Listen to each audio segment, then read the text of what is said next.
الحمد لله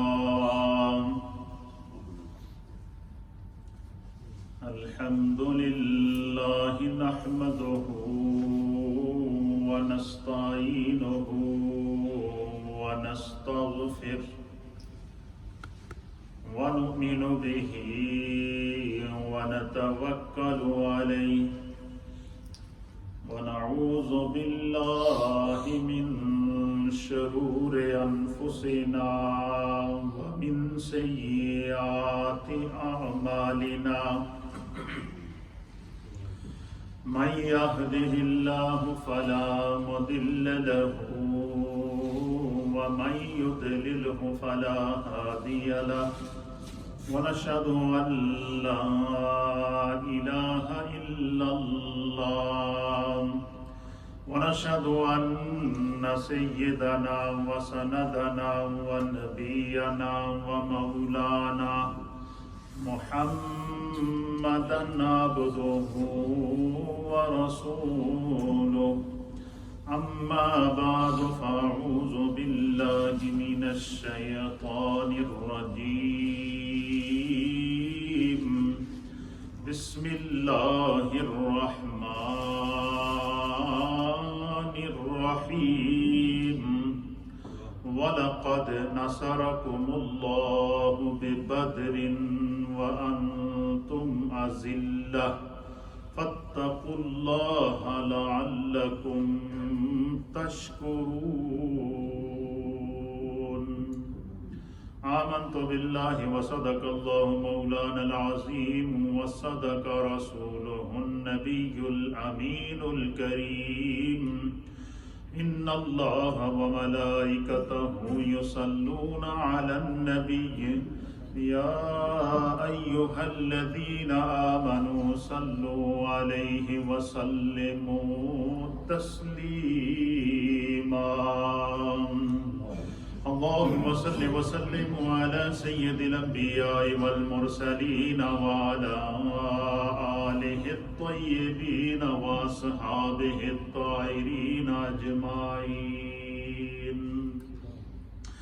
الصلاة والسلام عليك يا سيدي يا رسول الله وعلى آلك وأصحابك يا سيدي يا حبيب الله الصلاة والسلام عليك يا سيدي يا رسول الله وعلى آلك وصحابك يا سيدي يا رحمة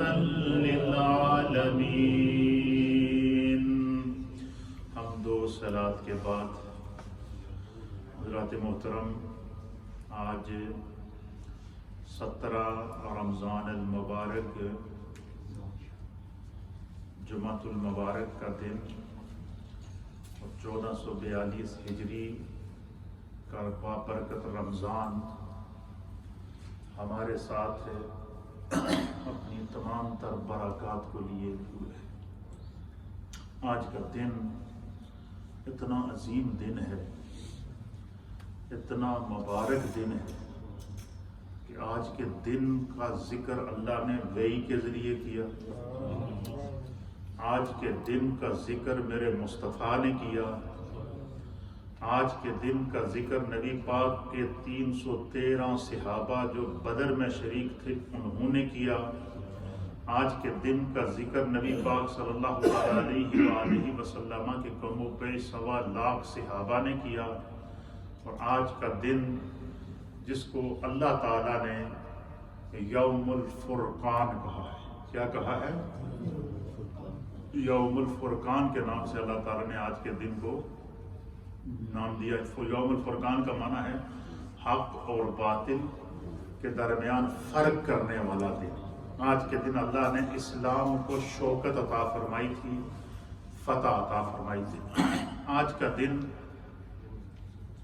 یہاں پر غزوہ بدر میں اہل ایمان کو فتح و نصرت کا دن تھا، وہاں پر آج کے دن اللہ تعالیٰ نے پہلے 1000، پھر 3000، پھر 5000 فرشتے بدر میں نازل کر کے اسلام کی مدد کی۔ آج کے دن میرے مصطفیٰ کریم نے میدان بدر میں پوری رات کو جاگ کر اپنے رب کی بارگاہ میں گڑ گڑا کر جو دعائیں کی تھیں، اور جتنی دعائیں اللہ کے حبیب علیہ السلام نے بدر میں کی تھیں، آج کے دن اللہ نے وہ ساری دعائیں قبول کی تھیں۔ جہاں پر آج کے دن کی اور فضیلت ہے، وہاں پر آج کے دن کی برکت یہ بھی ہے کہ آج کا دن دعاؤں کی قبولیت کا دن ہے۔ علماء نے لکھا ہے، محدثین نے لکھا ہے، مفسرین نے لکھا ہے، اگر کسی بندے کی کوئی دعا کی قبولیت میں دیری ہو اور وہ چاہے کہ میری یہ دعا قبول ہو، تو وہ یوم البدر کو، 17 رمضان المبارک کو اصحاب بدر کا وسیلہ اور نبی پاک صلی اللہ تعالیٰ علیہ وسلم کا وسیلہ پیش کر کے دعا مانگے، اس کی دعا قبول ہو جائے گی۔ آج کے دن کے ان کے اتھینٹک وہ باتیں ہیں جو اولیاء کاملین نے باقاعدہ آزمائی ہیں۔ تو قرآن حکیم فرقان مجید میں آج کے دن سے پہلے یعنی 17 رمضان المبارک سن 2 ہجری وہ غزوہ بدر پیش آیا۔ کب آیا؟ نبی پاک صلی اللہ علیہ وسلم کی ہجرت کرنے کے 2 سال بعد غزوہ بدر پیش آیا۔ اب آج کے دن سے پہلے تک یعنی غزوہ بدر سے پہلے تک نبی پاک صلی اللہ علیہ وسلم کی جو زندگی وہ آزمائشوں میں گزری، اسلام کے لیے تکالیف برداشت کرتے ہوئے گزری۔ اعلان نبوت کیا تو آپ کو طرح طرح کا اذیتیں پہنچائی گئیں، آپ کے ساتھ سماجی مقاطعہ کیا گیا، بائیکاٹ کیا گیا، آپ کو دار ارقم کے اندر مقید کیا گیا۔ پھر ایک وقت ایسا آیا کہ آپ اس شہر کو، مکہ کو چھوڑ کر ہجرت کرنے پر مجبور ہوئے، آپ ہجرت بھی کرنا پڑی، آپ کو مدینہ طیبہ آئے۔ اور پھر اللہ تعالیٰ نے جب اسلام کو سرخروئی عطا فرمائی اور قیامت تک کے لیے میرے مصطفیٰ کی خاتمیت اور نبوت اور رسالت اور دین اور مقام کو دنیا کو دکھانا تھا، تو اللہ تعالیٰ نے گویا یوم الفرقان غزوہ بدر کے دن 17 رمضان المبارک کو مسلمانوں کو فتح عطا فرمائی۔ غزوہ بدر 17 رمضان المبارک صبح کے وقت شروع ہوا، اور کفار نے جو مسلمانوں پر گھیراؤ کیا ہوا تھا اس کے بارے میں اہل سیر نے لکھا ہے، صاحب سیرت حلبیہ نے لکھا ہے، تفسیر جمل کے اندر بھی یہ واقعات موجود ہیں، اور اسی طریقے سے علامہ فخر الدین رازی رحمۃ اللہ علیہ نے تفسیر کبیر میں بھی اس آیت کے تحت لکھا ہے۔ آپ لکھتے ہیں کہ غزوہ بدر 17 رمضان المبارک 2 ہجری بروز جمعۃ المبارک کو ہوا، اور اس غزوہ کو غزوہ کبریٰ بھی کہتے ہیں، غزوۃ الکبریٰ بھی کہتے ہیں۔ اس غزوے میں نبی پاک کے ساتھ 313 صحابہ شریک تھے۔ کتنے تھے؟ 313 صحابہ اکرام اس غزوے میں حضور نبی علیہ الصلوۃ والسلام کے ساتھ شریک تھے، اور دوسری طرف سے کفار کا 1000 سے زائد کا لشکر تھا۔ انہوں نے بدر کے میدان کو پہلے سے گھیر لیا تھا، اور جو اونچی پہاڑی تھی، اونچی جگہ تھی جہاں سے وہ حملہ کر سکتے تھے، اس پر انہوں نے پہلے سے قبضہ کر لیا تھا۔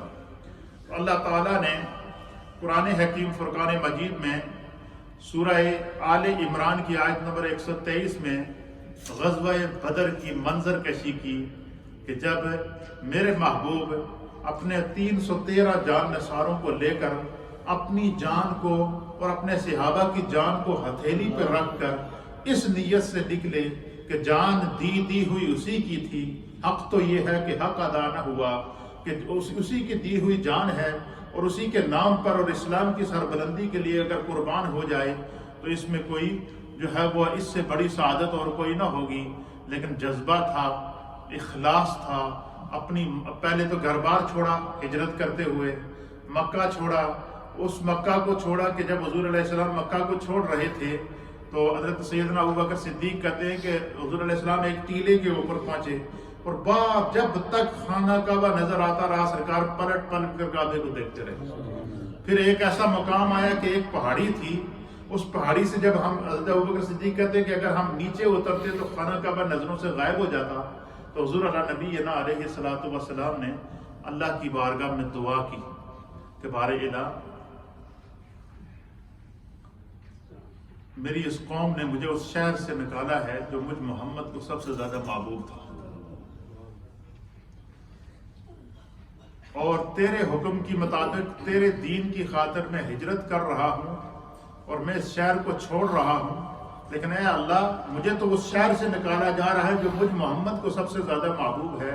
اب میں تیری بارگاہ میں دعا کرتا ہوں کہ اے اللہ تو مجھے اس شہر میں لے جا جو تجھے سب سے زیادہ محبوب ہے۔ حضرت ابوبکر صدیق کہتے ہیں کہ حضور علیہ السلام نے اس پہاڑی سے جہاں پر خانہ کعبہ نظر آتا تھا، نیچے آتے تو کعبہ آنکھوں سے غائب ہو جاتا، تو اس وقت سرکار دو عالم صلی اللہ تعالیٰ علیہ وآلہ وسلم نے دعا کی کہ اللہ اس قوم نے مجھے اس شہر سے نکالا ہے جو مجھ محمد کو سب سے زیادہ محبوب ہے، اب تو مجھے اس شہر میں لے جا، مجھے اس جگہ لے جا جو تجھے رب کو سب سے زیادہ محبوب ہے۔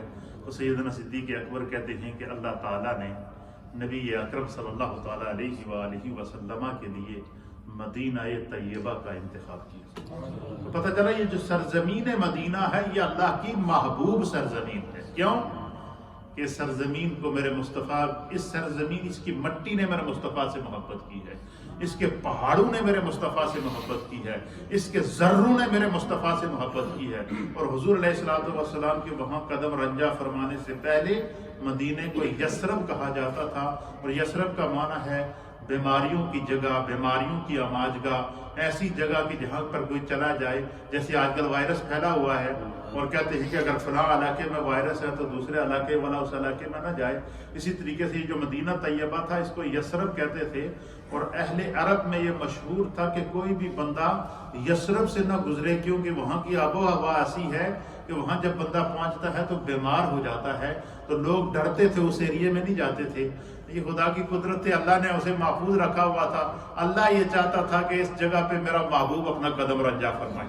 تو حضور نبی علیہ الصلوۃ والسلام نے جب مدینہ طیبہ میں قدم رکھا اور مدینے کی مٹی نے، مدینے کی زمین نے جب میرے مصطفیٰ کے قدموں کے بوسے لیے، تو پھر وہ یثرب نہ رہا، پھر مدینے کی وہ مٹی جو پہلے بیماریوں کی وجہ بنتی تھی، مدینے کی وہ مٹی جو پہلے وائرس کا سبب بنتی تھی، میرے مصطفیٰ کے قدم جیسے ہی اس مٹی نے چومے تو مدینے کی مٹی خاک شفا بن گئی۔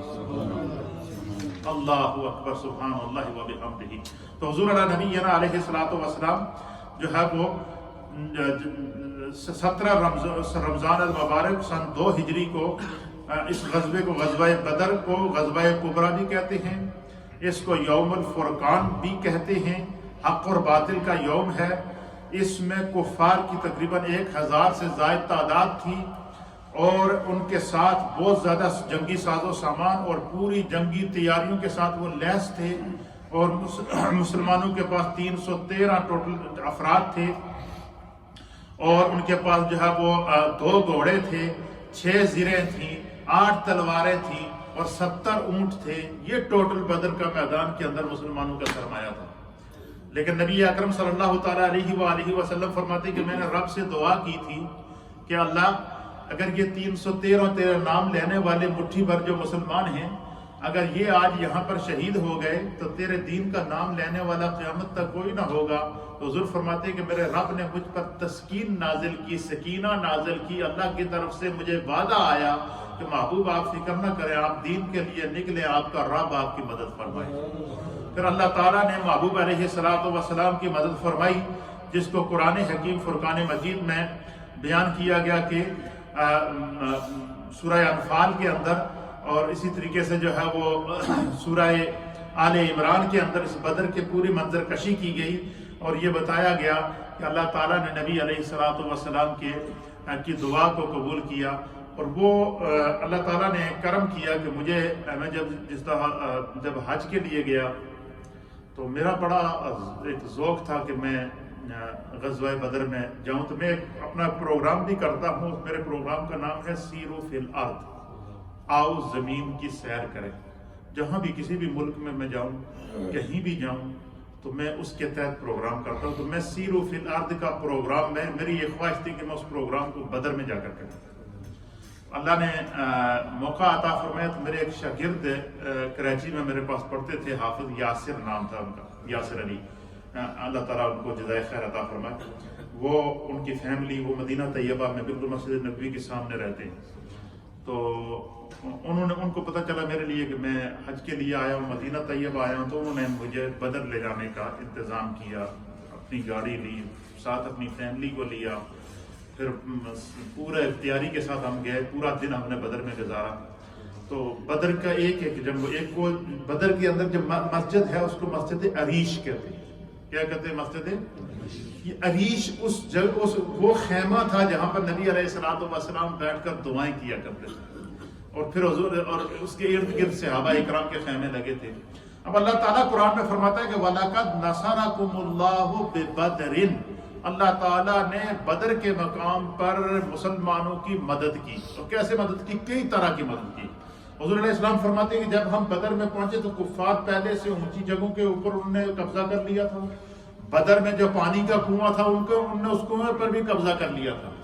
اب جب حضور علیہ الصلوۃ والسلام جہاں اس وقت جو لوگ وہاں گئے بدر، انہوں نے دیکھا ہوگا جہاں مسجد عریش ہے، وہاں آج کل بہت بڑی مسجد بنی ہوئی ہے. مسجد اس کا نام ہی مسجد عریش ہے. تو مسجد عریش کے پاس جب وہ ریتلی زمین تھی، وہاں آپ نے خیمہ لگایا. سب سے پہلی مدد اللہ تعالیٰ کی طرف سے. حضور علیہ الصلوۃ والسلام فرماتے ہیں کہ جس وقت ہم مدینہ سے سفر کر کے، مدینہ سے بدر کا جو سفر ہے یہ تقریباً 300 یا 180 یا اس سے زائد مائل کے اوپر وہ مشتمل ہے. بہت لمبا سفر ہے، تقریباً 2-3-4 گھنٹے کا سفر تو موٹر وے کا ہے. تو وہ سفر انہوں نے پیدل طے کیا تھا. حضور فرماتے ہیں کہ سب سے پہلی مدد کیا ہوئی کہ جب ہم بدر میں پہنچے، کفار نے تو اچھی جگہوں پہ قبضہ کیا ہوا تھا، تو ہم نے ریتلی زمین کے اوپر جب پڑاؤ کیا تو سب سے پہلی مدد یہ پہنچی کہ وہاں پہنچنے والے جتنے صحابہ تھے ان سب کو رات کو اللہ کی طرف سے ایسا سکون آیا کہ سارے کے سارے سو گئے. اور صبح جب ان کی آنکھ کھلی تو وہ بالکل فریش تھے. اچھا، پھر اسی رات کو اللہ تعالیٰ نے جو دوسری مدد نازل فرمائی وہ کیا تھی؟ دوسری مدد یہ تھی کہ اسی رات کو بارش ہو گئی. کیا ہو گئی؟ بارش ہو گئی. اور جب بارش ہوئی تو کفار چونکہ پہلے سے پہاڑیوں پہ اونچی جگہوں پہ قبضہ کر کے بیٹھے تھے، تو ان کے جہاں کفار کے خیمے لگے تھے وہاں پر کیچڑ ہو گیا. اور جو مسلمانوں کے خیمے تھے جس جگہ پر وہاں ریت تھا، تو ریت پہ جب بارش پڑی تو وہ بالکل فرش بن گیا. پھر نبی پاک صلی اللہ علیہ وسلم نے فرمایا کہ جب بارش ہوئی تو حضور نے صحابہ اکرام سے ارشاد فرمایا کہ ایسا کرو کہ اس ریت کے اندر ایک تالاب بنا دو اور بارش کے پانی کو سٹور کرو. تو ریت کی کھدائی کر کے سائڈیں بنا کے ایک تالاب بنایا گیا، اور بارش کا جو پانی ہوا رات کو وہ اس تالاب کے اندر بالکل صاف شفاف پانی جمع تھا. وہ سے وہ جب مسلمانوں کے لیے اللہ کی طرف سے پانی بھی بھیجا گیا، بارش نازل کی گئی. اب جس زمین کے اوپر مسلمانوں کے خیمے تھے، صحابہ اکرام کے اصحاب بدر کے خیمے تھے، سرکار دو عالم صلی اللہ علیہ وسلم کا خیمہ تھا، اس پر جب بارش پڑی تو وہ ریت جو جم گیا، اور کفار جو ہے وہ گھٹنوں تک کیچڑ کے اندر ڈوبے ہوئے تھے. اور پوری رات ایسی آندھی چل رہی ہے، کفار کی خیمے اکھڑ گئے اور مسلمان سکون سے سو رہے ہیں. ان کی نیند اتنی گہری ہے کہ ان کو پرواہ ہی نہیں ہے کہ بارش ہو رہی ہے. یہ خدا کی طرف سے بارش ہو رہی ہے، سردی موجود ہے، اس دوسری طرف کفار کے خیمے اڑ رہے ہیں، ادھر مسلمان پرسکون انداز سے سو رہے ہیں. اور جب صبح ہوئی اور صبح جب اٹھے اور نماز کے لیے تو تمام صحابہ کی تھکاوٹ بھی دور ہو چکی تھی. ان کی جو ہے وہ بالکل فریش تھے. اچھا، پانی بھی موجود تھا.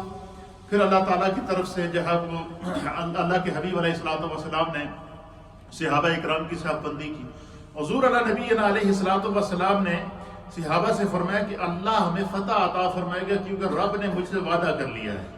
اور میں تمہیں یہ بھی بتا دیتا ہوں کہ وہ جگہ نظر آ رہی ہے. صحابہ نے کہا جی ہاں. حضور نے فرمایا اس جگہ ابو جہل قتل کیا جائے گا. وہ جگہ نظر آ رہی ہے. صحابہ نے کہا. حضور نے فرمایا اس جگہ جو ہے وہ امیہ بن خلف قتل ہوگا.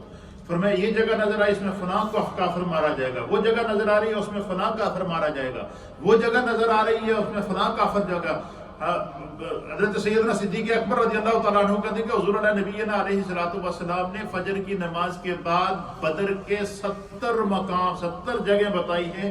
حضور نے فرمایا کہ یہاں پر فلاں فلاں کافر قتل کیا جائے گا, اس کی باڈی یہاں پڑی ہوگی. کہتے ہیں رب کعبہ کی قسم, جب غزوہ بدر, جب جنگ بدر ختم ہوئی تو جہاں جہاں حضور نے نشان لگایا تھا ہر کافر اسی جگہ پڑا ہوا. پہلے سے انہیں اللہ تعالیٰ نے محبوب علیہ السلام والسلام کو دکھا دی. جب ہم بدر گئے تو میں نے مسجد عریش میں جا کر نوافل ادا کرنے کی سعادت حاصل کی. پھر میں نے پورے غزوہ بدر کو دیکھا. پھر میں نے وہاں پروگرام کیا. پروگرام کرنے کے بعد وہاں اللہ تعالیٰ نے مسلمانوں کی مدد کے لیے پہلے 1000 فرشتے نازل کیے جبریل علیہ السلام کی قیادت میں. اور صحابہ کہتے ہیں کہ ہم نے دیکھی کہ ایسی نورانی مخلوق انسانی شکلوں میں, ان کی نورانی گھوڑوں کے اوپر سوار, اور حضرت ابوبکر صدیق اور دیگر صحابہ کہتے ہیں کہ ہم نے حضرت جبریل کو دیکھا کہ انہوں نے زرد رنگ کا امامہ پہنا ہوا تھا اور وہ گھوڑے پر سوار تھے اور ان کے ہاتھ میں تلوار تھی, وہ اس طرح لہرا رہے تھے. اور اسی طرح کہ میکائیل علیہ السلام آئے, اسرافیل علیہ السلام آئے, اسرائیل علیہ السلام آئے, اور ان کے ساتھ فرشتے. پہلے اللہ تعالیٰ نے 1000 فرشتوں کو نازل کیا, پھر 3000 فرشتوں کو نازل کیا, پھر 5000 فرشتوں کو نازل کیا. اور ایسی لڑائی ہوئی کہ صبح فجر کے بعد وہ لڑائی شروع ہوئی اور زوال سے پہلے کفار بھاگ گئے. 70 کفار واصل جہنم ہوئے اور ہر ایک کافر اس جگہ پر اس کی لاش ملی جہاں میرے مصطفیٰ نے پہلے نشان دیکھی. اور 70 کفار کو حضور علیہ نبی علیہ الصلوۃ والسلام نے جہاں وہ صحابہ اکرام نے 70 کفار کو اریسٹ کیا, گرفتار کیا, ان کو زندہ پکڑا, اور باقی جو ہے وہ اپنا ساز و سامان چھوڑ کر وہاں سے بھاگ گئے. تو جب ہم بدر گئے تو میں نے وہاں پر جو موجود تھے سیکورٹی والے, تو وہاں ایک جگہ ہے وہاں کسی کو نہیں جانے دیتے. وہ پہاڑ ہے جس پہاڑ کے اوپر اللہ نے 5000 فرشتوں کو نازل کیا. اس پہاڑ کو جبل ملائکہ کہتے ہیں, اس کا نام ہی جبل ملائکہ ہے کہ فرشتوں کے اترنے کی جگہ. اچھا, وہاں پر کسی بھی وزٹر کو نہیں جانے دیتے. اللہ کی قدرت, میں نے مسجد عریش کے اندر نوافل ادا کر کے میں نے دعا کی کہ یا اللہ میں اصحاب بدر کا وسیلہ پیش کرتا ہوں, میرے حق میں اصحاب بدر کا وسیلہ قبول فرما, اور ان لوگوں کے جو سیکورٹی والے ہیں ان کے دل میں ڈال کے یہ مجھے جبل ملائکہ پر جانے دیں. اچھا, وہ کسی کو نہیں جانے دیتے, بڑی سختی ہے وہاں پر. جو لوگ گئے ان کو پتہ ہے آپ بدر میں جا سکتے ہیں, بدر میں نماز پڑھ سکتے ہیں, لیکن جو جبل ملائکہ وہاں نہیں جانے دیتے. میں وہاں پہ چلا گیا, میرے ساتھ وہ ساتھی بھی تھے ہمارے شاگرد, تو میں وہاں سیکورٹی والے کھڑے تھے, تو میں نے ان سے کہا جی کہ میں جبل ملائکہ پر جانا چاہتا ہوں. اس طریقے سے میں ٹی وی اینکر بھی ہوں, میں وہاں پروگرام کرنا چاہتا ہوں اور میں دنیا کو یہ دکھانا چاہتا ہوں. اچھا, کوئی خدا کی قدرت جو اس نے کہا جی, اس نے وہ گیٹ کھول دیا, اس نے کہا جائیں. مجھے وہ جبل ملائکہ پر بھی جانے کی اللہ تعالیٰ نے سعادت عطا فرمائی ہے. تو وہ جبل ملائکہ بھی ہم نے دیکھا جہاں پر 5000 فرشتے نازل ہوئے. تو اللہ تعالیٰ نے قدم قدم پر مسلمانوں کی جگہ. تو بحیثیت مسلمان ہمیں یہ تاریخ, اچھا یہ جو ہم مختلف دن مناتے ہیں, اکثر لوگ یہ کہتے ہیں کہ جی آپ جو فلاں دن مناتے ہیں, فلاں نبی کا دن مناتے ہیں, فلاں دن مناتے ہیں, فلاں دن مناتے ہیں, یہ کہاں سے ثابت ہے؟ تو سب سے پہلے اگر آپ سے کوئی پوچھے کہ اسلامک ایام, اسلامک دن منانے کا شرعی جواز کہاں پر ہے, تو قرآن حکیم فرقان مجید میں اللہ تعالیٰ نے بدر کے دن کو یوم الفرقان کہا ہے. کیا کہا ہے؟ یوم الفرقان. دوسری سورہ ابراہیم کے اندر اللہ تعالیٰ نے جو یہ یوم الفرقان سورۃ الانفال کے اندر ہے, سورۃ الانفال کے اندر اللہ تعالیٰ نے بدر کے یوم کو یوم الفرقان کہا ہے, حق اور باطل کا یوم کہا ہے. پھر اسی طریقے سے سورہ ابراہیم کے اندر اللہ تعالیٰ نے فرمایا کہ وَذَكِّرْهُمْ بِأَيَّامِ اللَّهِ, اللہ کے دنوں کو یاد کیا کر. اب علماء نے لکھا ہے کہ اللہ کے دن کون سے ہیں؟ اللہ تعالیٰ تو دنوں سے پاک ہیں. وہ تو قُلْ هُوَ اللَّهُ أَحَدٌ اللَّهُ الصَّمَدُ لَمْ يَلِدْ وَلَمْ يُولَدْ وَلَمْ يَكُنْ لَهُ كُفُوًا أَحَدٌ. اللہ کے کون سے دن ہیں؟ تو علماء نے لکھا ہے کہ جس دن اللہ تعالیٰ نے اسلام کو نصرت عطا فرمائی وہ دن اللہ کا دن ہے. جس دن اللہ نے اپنے انبیاء کو دنیا میں بھیجا, ہر نبی کی پیدائش کا دن اللہ کا دن ہے. جس دن اللہ تعالیٰ نے جو ہے وہ اس کائنات کے اوپر اپنی رحمتوں کا نزول کیا، وہ دن اللہ کا دن ہے۔ جس دن اللہ تعالیٰ نے کفار کی نافرمانیوں کی وجہ سے ان پر عذاب نازل کیا، فرمایا اللہ فرماتا ہے کہ ان دنوں کو یاد کیا کرو جس دن اللہ کی رحمت ہو، اس دن اللہ سے رحمت طلب کرو۔ جس دن پتہ چلے کہ اس دن فلاں مثلا جیسے وہ ایک دن وہ ہے جس میں موسیٰ علیہ السلام کی قوم کو اللہ تعالیٰ نے کیا کیا تھا، دریا کے اندر غرق کیا تھا، سمندر میں غرق کیا تھا، اور موسیٰ علیہ السلام کو فتح عطا فرمائی تھی۔ اسی طریقے سے یوسف علیہ السلام کو کنویں میں ڈالا گیا، یوسف علیہ السلام کو پھر اللہ تعالیٰ نے اس کنویں سے بچایا، باہر نکلے، پھر آپ قید کے اندر گئے، قید سے نکلے، پھر کیا ہوا، پھر جو ہے وہ جو ہے اللہ تعالیٰ نے ملک کی بادشاہت عطا فرما دی مصر کی۔ پھر جو ہے اسی طریقے سے فرمایا کہ یہ جو اللہ کے دن ہوتے ہیں، جن دنوں میں رحمت نازل ہو، ان دنوں میں اللہ سے کثرت سے رحمت مانگنی چاہیے۔ جن دنوں میں کوئی اللہ کا عذاب نازل ہوا ہو، ان دنوں کو یاد کر کے کثرت سے استغفار کرنا چاہیے۔ تو یوم الفرقان بدر کا جو دن ہے، اور اللہ کی قدرت دیکھیے، جو معرکہ بدر تھا یہ 17 رمضان المبارک 2 ہجری جمعہ کا دن کیا تھا، 17 رمضان 2 ہجری جمعہ کا دن۔ حسن اتفاق ہے کہ آج 17 رمضان ہے اور جمعہ کا دن ہے، اللہ نے آج پراپر دن ہمیں عطا فرمایا۔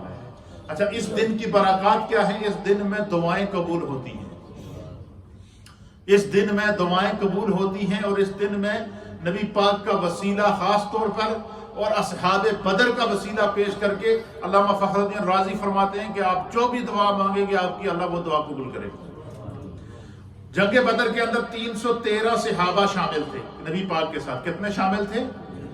ان میں سے 83 صحابہ وہ تھے جو مہاجر تھے۔ کتنے تھے؟ مہاجر وہ صحابہ تھے جنہوں نے اسلام کی خاطر گھر بار، کاروبار، مال، جان، عزت، اولاد سب کچھ چھوڑ دیا، رسول اللہ کی خاطر اللہ کے دین کے لیے نکل پڑے، مکہ چھوڑ کر مدینہ آئے۔ اور بعض وہ تھے کہ جنہوں نے ایک ہجرت میں 2 ہجرتیں کی ہیں، جیسے حضرت عثمان، انہوں نے پہلی ہجرت حبشہ کی طرف کی، حبشہ سے جب واپس آئے تو پتہ چلا حضور مدینہ چلے گئے، تو پھر مکہ سے پھر دوسری ہجرت کر کے پھر مدینہ چلے گئے۔ اسی طریقے سے جو ہے وہ جو بدر کے اندر جو ہے وہ 83 صحابہ وہ تھے جو مہاجر تھے، اور اسی طریقے سے 169 صحابہ وہ تھے جن کا تعلق قبیلہ اوس سے تھا، قبیلہ خزرج سے تھا۔ اسی طریقے سے جو ہے وہ 2 ہجری کو یہ پیش آیا، اور عیسوی سن کے حساب سے، انگریزی سن کے حساب سے اگر کوئی پوچھے نا، جیسے اس وقت ہمارا 2021 چل رہا ہے، انگریزی سن کے حساب سے اس وقت جو ہے وہ سن 624 عیسوی تھا۔ کتنا؟ 624 عیسوی کو جو ہے وہ یہ غزوہ بدر پیش آیا۔ پھر اسی طریقے سے جنگ بدر میں کفار کی حالت، جنگ سے پہلے کون جو ہے وہ کفار کیا تھے، اور پھر سب سے پہلے جنگ بدر کی جس کافر کو جو ہے وہ ہلاک کیا گیا، سب سے پہلا جو کافر ہلاک ہوا وہ حضرت سیدنا حمزہ رضی اللہ تعالیٰ عنہ نے کیا، نبی پاک کے چچا نے۔ پھر اسی طریقے سے پھر جو ہے وہ بڑے بڑے سرداران قریش آتے گئے، بعض نے چیلنج کیا ہے۔ پھر حضرت مولا کائنات کو حضور علیہ الصلوۃ والسلام نے جنگ بدر کے اندر اتارا، تو روایات کے اندر آتا ہے کہ حضرت مولا کائنات نے جنگ بدر میں 24، ایک روایت کے مطابق 24 اور ایک روایت کے مطابق 34 کفار کو واصل جہنم کیا اکیلے۔ اصحاب بدر کے معاملے میں میرے مصطفیٰ کریم صلی اللہ تعالیٰ علیہ وآلہ وسلم نے فرمایا، حضور علیہ السلام فرماتے ہیں کہ اصحاب بدر کی قربانی وہ قربانی ہے کہ جنگ بدر میں جتنے صحابہ شریک ہوئے، حضور نے فرمایا کہ یہ میرے کموں پہ 1.25 صحابہ میں سب سے افضل صحابہ یہ ہے۔ حضور نے فرمایا کہ اللہ نے وحی نازل کر کے مجھے بتایا کہ محبوب آپ کی خاطر غزوہ بدر میں اسلام کے لیے اپنی جانوں کا نذرانہ پیش کرنے والے آپ کے وہ جو 313 صحابہ تھے، ایک تو ان کو جنت کی خوشخبری سنا دو، دوسرا ان کو رب کی طرف سے پیغام دے دو کہ اللہ نے تمہیں اختیار دے دیا ہے، تم جو چاہو کرو، خدا تمہیں جنت عطا کرے گا۔ اب اس کا بعد لوگوں نے شاید یہ غلط معنی نکالا کہ جو چاہو کرو، اس کا مطلب یہ نہیں کہ وہ گناہ، اس لیے کہ اللہ کو پتا تھا کہ یہ جو اسلام کے لیے، بدر کے لیے اور اسلام کے اس مارکے کے لیے اور نبی پاک کی معیت کے لیے جن صحابہ کا انتخاب کیا گیا ہے ان سے کوئی غلط کام ہو ہی نہیں سکتا۔ اسی طریقے سے اس میں ایک بڑی مزیدار بات ہے کہ نبی پاک صلی اللہ تعالیٰ علیہ وآلہ وسلم کی بیٹی حضرت رقیہ، یہ حضرت عثمان غنی کے عقد میں تھی اور غزوہ بدر پیش آ گیا، تو یہ اس وقت مرض الموت کے اندر تھی، شدید علالت میں تھی۔ تو حضور علیہ الصلوۃ والسلام نے حضرت عثمان سے کہا کہ آپ ان کے ساتھ رہیں گے، ان کی صحت ٹھیک نہیں لگ رہی ہے مجھے، لہذا آپ نہیں جائیں گے بدر میں، تو جو ہے وہ آپ ادھر رکیں ان کے ساتھ۔ جس وقت بدر کے لیے گئے تو پیچھے جو نبی پاک صلی اللہ علیہ وسلم کی بیٹی فوت ہو گئی، حضرت عثمان نے ان کو دفن کیا۔ حضور علیہ الصلوۃ والسلام نے غزوہ بدر کے اندر جو صحابہ کو شمار کیا تو حضور نے سب سے پہلے کہا کہ عثمان بدری صحابہ میں شامل ہے۔ کیوں؟ فرمایا عثمان مدینے میں اپنی مرضی سے نہیں رکا ہے، رسول اللہ کی مرضی سے رکا۔ اچھا، پھر جب صلح حدیبیہ کا موقع آیا، 1400 صحابہ جب جا رہے تھے عمرے کے لیے نبی پاک کے ساتھ پہلی بار ہجرت کے بعد، اور آپ کو حدیبیہ کے مقام پر روک دیا گیا، تو حضرت عثمان کو نبی پاک نے سفیر بنا کر جب مکہ بھیجا تو لوگوں نے کہا کہ عثمان بڑے خوش قسمت ہیں، وہ مکہ پہنچ گئے ہیں، انہوں نے وہاں عمرہ کر لیا ہوگا۔ کفار نے، قریش نے ان سے کہا کہ آپ آئے ہیں تو عمرہ کر لیں، تو عثمان نے کہا میرا کعبہ حدیبیہ میں بیٹھا ہے۔ حضرت عثمان نے کہا کہ میں اس وقت تک کعبے کا طواف نہیں کروں گا، اس وقت تک کعبے کی جو ہے وہ ٹھیک ہے، تو اس وقت تک جو ہے وہ میں کیا نہیں کروں گا، طواف نہیں کروں گا جب تک حضور طواف نہیں کریں گے۔ جب حضور علیہ الصلوۃ والسلام نے یوم حدیبیہ کے موقع پر حضور نے بیعت کی تو حضور نے فرمایا یہ اب ایک ہاتھ اپنا، حضور نے فرمایا یہ عثمان کا ہاتھ ہے، اپنے دوسرے ہاتھ سے کہا یہ میرے ہاتھ ہے، حضور نے فرمایا میں عثمان کے ہاتھ کی بیعت، عثمان کی بیعت میں اپنے ہاتھ سے کرتا ہوں۔ تو اصحاب حدیبیہ میں بھی حضور نے عثمان غنی کو شمار کیا، کیوں؟ محبت رسول کے اندر تھے۔ اس لیے رسول اللہ کی محبت میں صحابہ کی جتنی زندگی گزری ہے، اللہ تعالیٰ جو ہے وہ اسے اپنی بارگاہ کے اندر قبول و منظور فرمائے۔ تو یہ وہ غزوہ بدر کی وہ عظیم و شان فتح تھی جسے مسلمانوں کو جو ہے اللہ کے حبیب علیہ الصلوۃ والسلام نے جو ہے وہ مسلمانوں کے لیے جو ہے وہ یوم الفرقان کے طور پر پیش کیا ہے، اور اس دن جو ہے وہ نبی اکرم صلی اللہ تعالیٰ علیہ وسلم نے جو ہے وہ اس کے بارے میں بہت ساری فضیلتیں عطا فرمائی ہیں۔ پھر اس میں بہت سارے صحابہ ایسے تھے، نبی پاک صلی اللہ علیہ وسلم کے ایک صحابہ تھے جن کا نام تھا حضرت عکاشہ۔ حضرت عکاشہ جب جنگ شروع ہوئی نا بدر کی، تو آپ حضور نے فرمایا کہ عکاشہ جاؤ جنگ کے لیے۔ حضرت عکاشہ گئے اور جوان مردی سے آپ لڑتے رہے، لڑتے لڑتے حضرت عکاشہ کی جو تلوار تھی نا وہ ٹوٹ گئی۔ کیا ہو گئی؟ تلوار ٹوٹ گئی۔ تو وہ آپ نبی پاک صلی اللہ تعالیٰ علیہ وسلم کی بارگاہ میں عرض کیا کہ یا رسول اللہ میری تلوار ٹوٹ گئی۔ تو وہاں پر ایک کھجور کی شاخ پڑی ہوئی تھی، ایک ٹہنی کھجور کے درخت کی، حضور نے اٹھائی اور کہا عکاشہ یہ لے جاؤ، تم اس کے ساتھ جا کے لڑائی کرو۔ حضرت عکاشہ کہتے ہیں کہ بس وہ کھجور کی شاخ میں نے ہاتھ میں پکڑنی تھی، میں جیسے ہی آگے نکلا، میں نے جیسے ہی شاخ کو لہرایا تو میں نے دیکھا کہ ایک چمکدار تلوار بن گئی تھی۔ پھر اسی طریقے سے نبی پاک صلی اللہ علیہ وسلم کے ایک صحابی تھے جن کی جو ہے وہ حضرت قتادہ، ان کی آنکھ میں تیر لگا یا تلوار لگی تو آنکھ کا ڈیرا نکل آیا باہر، آنکھ کو جو ہے وہ اٹھایا اور نبی پاک صلی اللہ تعالیٰ علیہ وآلہ وسلم کی بارگاہ میں آئے تو حضور نبی علیہ الصلوۃ والسلام نے جو ہے وہ ان کا اپنا لعاب دہان لگایا اور آنکھ کو واپس رکھا، آنکھ واپس وہیں پہ جڑ گیا۔ کہتے ہیں رب کعبہ کی قسم پہلی آنکھ سے زیادہ اس میں زیادہ روشنی تھی۔ تو یہ غزوہ بدر جو تھا یہ اللہ تعالیٰ کی طرف سے مسلمانوں کے لیے بہت عظیم جو ہے وہ ایک حوصلے کا سبب تھا۔ جنگ بدر میں جو ہے وہ حضرت علی المرتضی، حضرت زبیر، حضرت سعد بن ابی وقاص اور جنگ بدر میں جو ہے وہ تقریباً مختلف قسم کے صحابہ اکرام، جس میں جو صحابہ وہاں شہید ہوئے ان کی تعداد 14 تھی۔ کتنے صحابہ جو شہید ہوئے غزوہ بدر میں؟ 14، اور جو کفار مارے گئے ان کی تعداد 70 تھی۔ اور ان 14 صحابہ کے اندر جو شہید ہونے والے ان میں 6 مہاجر صحابہ تھے اور 8 انصاری۔ اب یہ دیکھیں آپ کہتے ہیں نا کہ نبی علیہ الصلوۃ والسلام چاہتے تو فتح مکہ کے بعد مکہ میں ڈیرا لگا سکتے تھے ہمیشہ کے لیے، لیکن ایسا نہیں ہوا کیونکہ مدینہ نے وفا کی تھی، اہل مدینہ نے. بڑی محبت کی باتیں ہیں. آج کا دن قبولیت کا دن ہے، اس کے ساتھ ساتھ جو ہے وہ محبت کا دن ہے. حاجی صاحب نے ایک اعلان کرنا ہے، وہ اعلان کرنا ہے، اور پھر انشاءاللہ ہم سنتے پڑھتے ہیں. کر لے